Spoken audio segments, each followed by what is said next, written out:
Guys, and welcome to our channel. Today I'm going to show you how you can set split screen in the Motorola phone. So at the start open the background apps, and now just hold the finger on any app here, like this one. You have to hold your finger on the icon, I think, yes. And now, sadly I don't have this option on this app.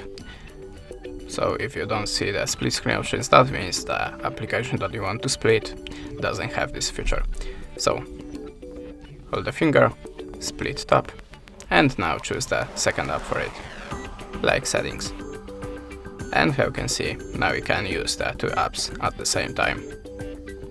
You can resize the window by the edge on the center of the screen, but if you want to turn off this, just hold it to the down. And that's it. Thanks for watching, leave us a subscribe, comment, and goodbye.